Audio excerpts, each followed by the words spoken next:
Welcome, one and all, to The Late Show. I'm your host, Stephen Colbert. I hope everybody's having a good Monday. If you're from Philadelphia, I assumed you spent it sobering up on top of a bus shelter. Because yesterday was the Men's Football Conference Championship, and the Eagles are going to the Super Bowl, ladies and gentlemen.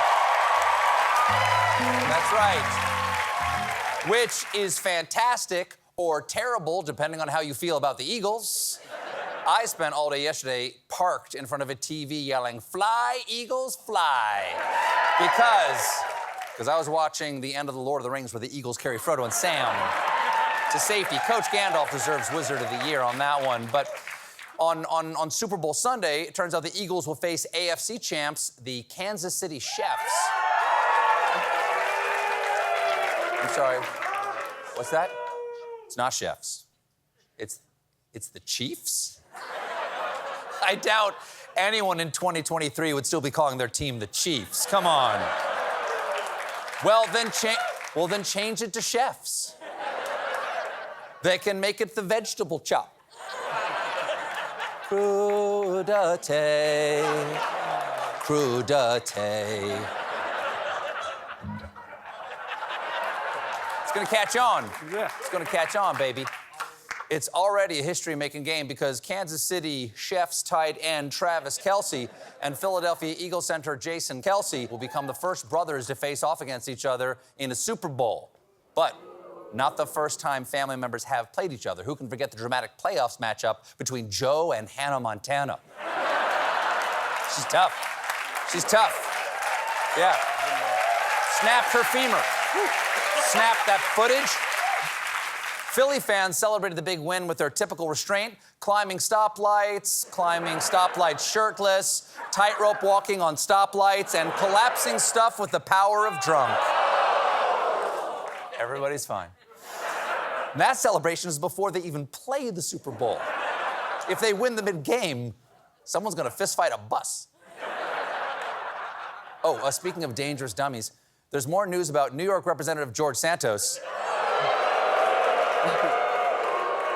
Seen here trying to decide what his next name should be. Now, talking about him on The Late Show here has been a lot of fun, but not everyone's into it. One journalist at HuffPo thinks it's time to stop talking about George Santos. Wrong. No.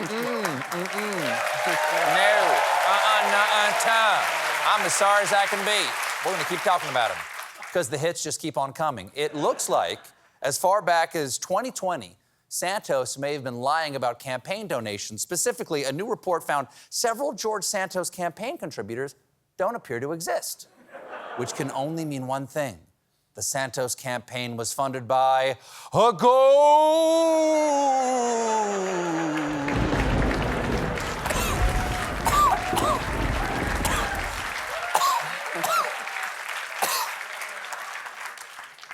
Or election fraud. According to the report, in many cases, names of the donors were straight up made up. For instance, his campaign reported contributions from Victoria and Jonathan Regor, but no one named Victoria or Jonathan Regor could be located anywhere in the United States, and their listed address, 45 New Mexico Street, Jackson Township, New Jersey, does not exist. So, bad news, he might have committed fraud. Good news, one less place that exists in New Jersey. Another beautiful state. I'm sorry, Phil. Beautiful state. Another reported donor that raised suspicion was named Rafael da Silva, which happens to be the name of a Brazilian soccer player. Apparently, that's a name that Santos stole.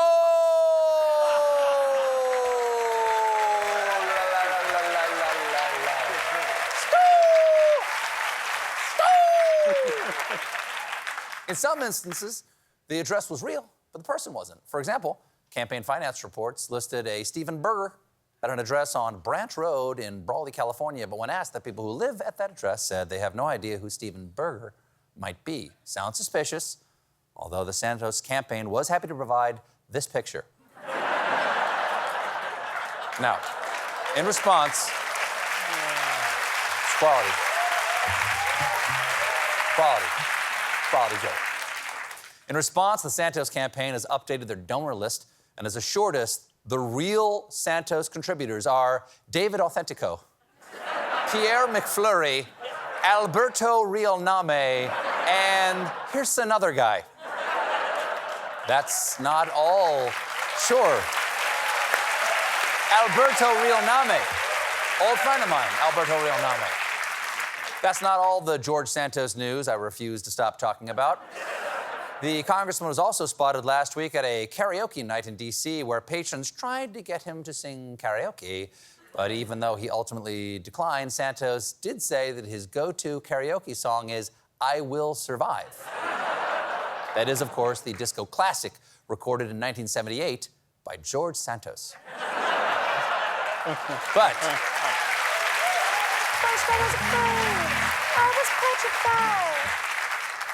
But if you do want to hear George Santos sing his lying heart out, you are in luck, because journalists have tracked down what appears to be Santos's old account on the singing app Smule, which allows you to sing karaoke on your mobile device. It's all the fun and excitement of a karaoke bar, except not that. The reporters found lots of Santos singing to himself, including his renditions of Hallelujah, the pitch-perfect hit Cups, and Let It Go from Frozen. According to Santos, those recordings earned him a Tony, a Grammy, a Purple Heart, and the Nobel Prize for volleyball. Y'all want to hear some? Oh, yeah. Oh, yeah. Oh, yeah. No, you don't. Because here's Santos singing Hallelujah. She tied you to a kitchen chair. She broke your throne and she cut your hair. And from your lips she drew the hallelujah. Now, in fairness to George Santos, he does sound like he's been tied to a kitchen chair. Here's Santos singing Cups from Pitch Perfect. When I'm gone, you're gonna miss me when I'm gone. No, we won't. Gonna fact check you on that one. That was rough. Okay, one more song. Here's Santos doing unspeakable things to Let It Go from Frozen. Let the storm rage on.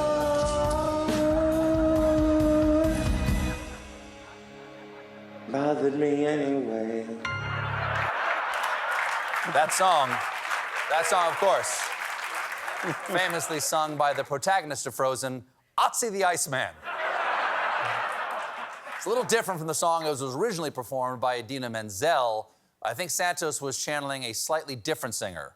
The wickedly talented one and only Adele Dazeem. Never gets old. That never gets old. Adele Dazeem. Pretty big weekend for the GOP, because on Friday, RNC chairwoman Ronna McDaniel was elected to a 4th consecutive term. I would say congratulations, but it's a horrible job, and I do not like you. And with the GOP divided and in turmoil at this point, McDaniel had to fight some strong opposition. Of the 167 votes cast, McDaniel received 111 votes, while her primary challenger, Harmeet Dillon, got 51. But I hear what you're saying. You're saying, Steve, why are you talking about this? You don't care about Ronna McDaniel or Harmeet Dillon. You are very observant. Thank you for watching. I am talking about this race because of one man, My Pillow CEO and Mary Poppins' troubled uncle, Mike Lindell. In the run-up to Friday's vote, Lindell claimed he called every member of the RNC and bragged, "Sometimes I talk for 3 to 4 hours to one person. I do most of the talking. Occasionally, they'll ask a question like, 911, what's your emergency?" So,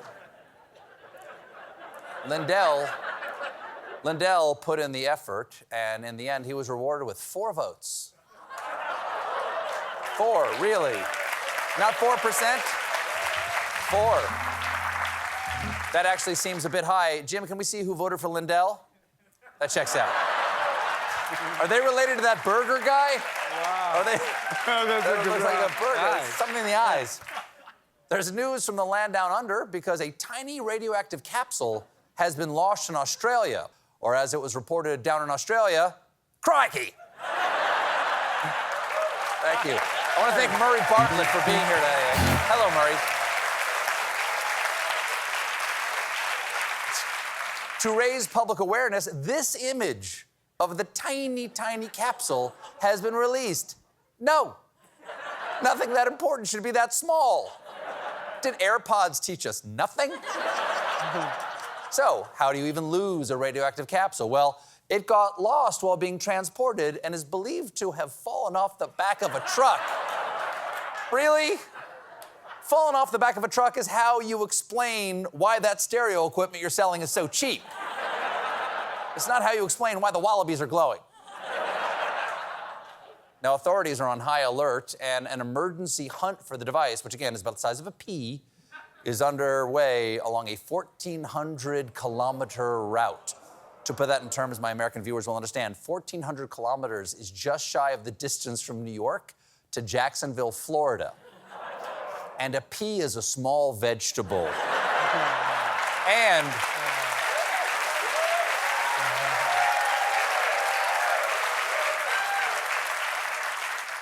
And a vegetable is what goes in that bottom drawer of your fridge and rots while you eat air-fried Pop-Tarts for dinner. To lead the search, the Department of Fire and Emergency Services has deployed teams with handheld radiation detection devices and metal detectors to locate the device's gamma rays. See, they're looking for signs of gamma radiation, and oh my God, they're too late! We got a great show for you tonight. My guests are Rachel Brosnahan and Emmy Award-winning actor and certified Australian Murray Bartlett. Stick around.